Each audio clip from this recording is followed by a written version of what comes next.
name is Cynthia Dickerson, and I have a blog at cinsew.com. I teamed up with Shannon Fabrics to bring you the project of this sweet little baby bow quilt.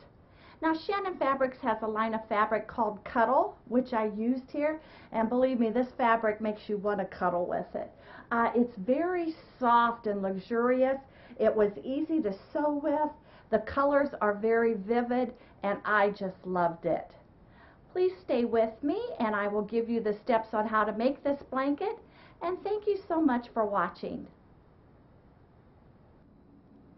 Let's go ahead and get started. I chose the pastel Cuddle fabric for my project, and I have my pattern pieces cut out, and each color will be cut out exactly the same. There will be a 12 by 12 square of each color. There'll be one of those.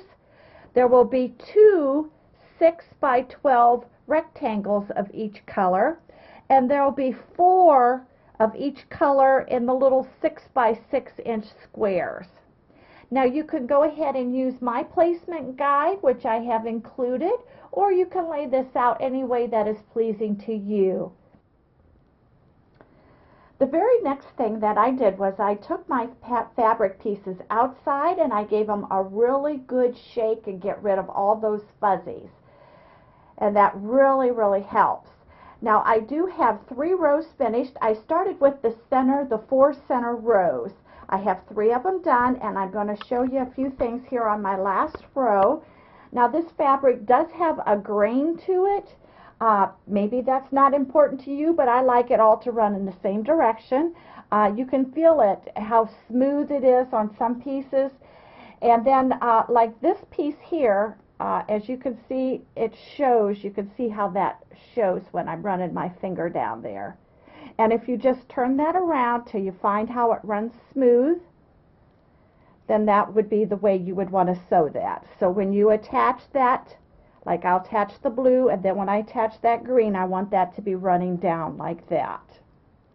Okay, now when you sew this, I did use my walking foot and a jersey ballpoint needle. I used a larger stitch length. I used 3.2 because this is a little thick, the fabric, and so you do want a little longer stitch length. And also, when I pinned these pieces together, I pinned them with 5 pins for each one of these little sections. I know you're probably thinking, what? But that really helps a lot.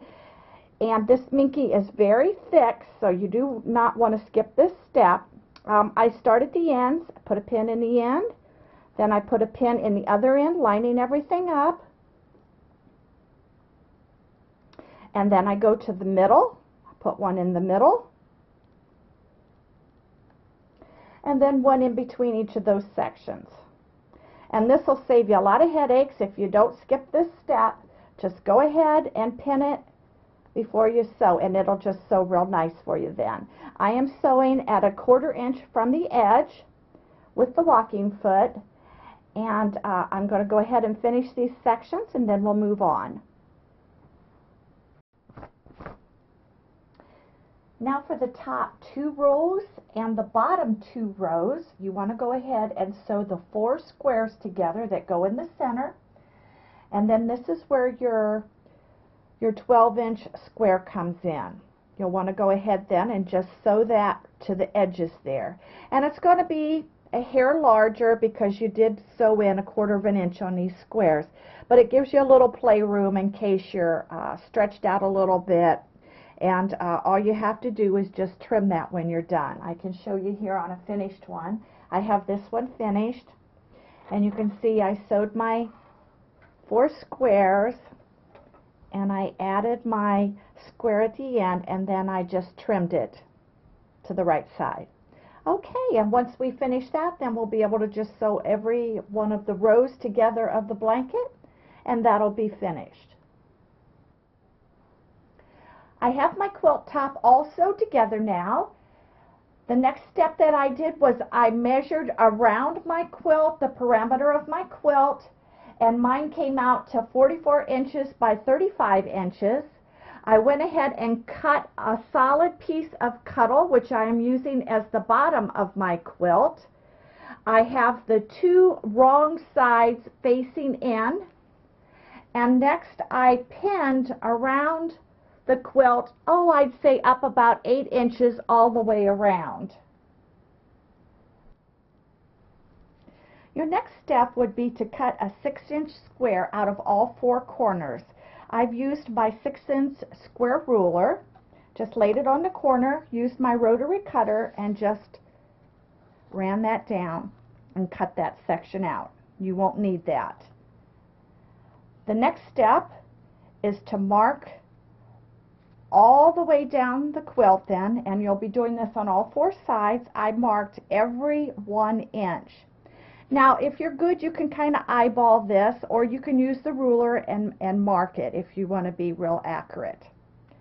And then what you want to do, I put masking tape on. I ran it all the way down the side of the quilt, as you can see, to hold that in place. Also, what that's going to do is it's going to give me an exact line where I know to stop cutting. That way everything will be nice and even. So next you'll just want to cut these strips out. I've done a couple here, and I'll show you how to tie one, or how I tie it. You can tie it any way you'd like, but I just take the strip, I wrap it around my 2 fingers like this, get clear up at the end, and then I just tuck it inside and pull this and just slide your knot up. I'll do it one more time. Wrap it around your 2 fingers, tuck it in. This goes real fast, and pull it. Aren't they cute? Okay, now I'm going to go ahead and finish this around the whole quilt. Now here's the blanket. I have it all tied and we're ready to make the bows.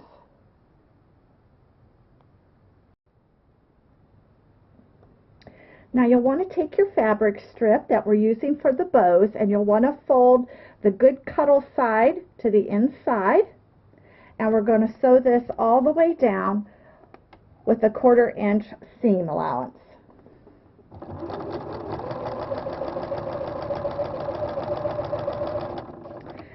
And you'll want to do this to each of your strips.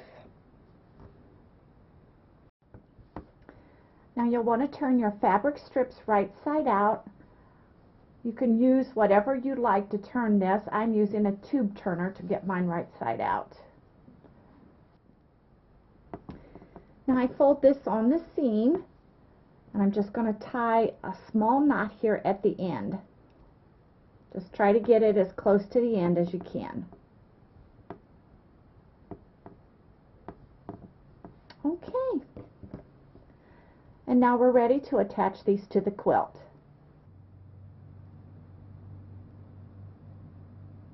Now I'm sewing on my bows. The first thing I did is I crisscrossed the bow, and I'm just sliding it right under the presser foot where the 4 corners of the little 6-inch squares meet. And I'm using my buttonhole stitch, which just kind of tacks it on there real nice. If you don't have this stitch, you could probably use a zigzag stitch. Just let it zigzag back and forth. I'll go ahead and do the first sewing here.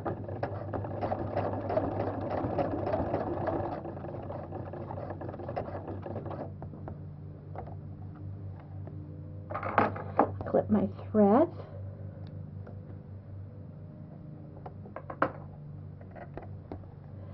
Okay, and now what I'm going to do is I have this big loop, and I'm going to take this and I'm just going to fold that little loop right in half in the center there.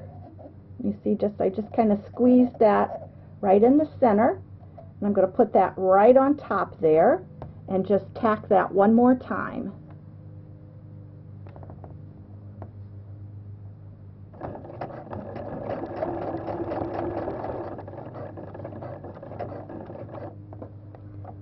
And that just forms the cutest little bow, and we're all finished.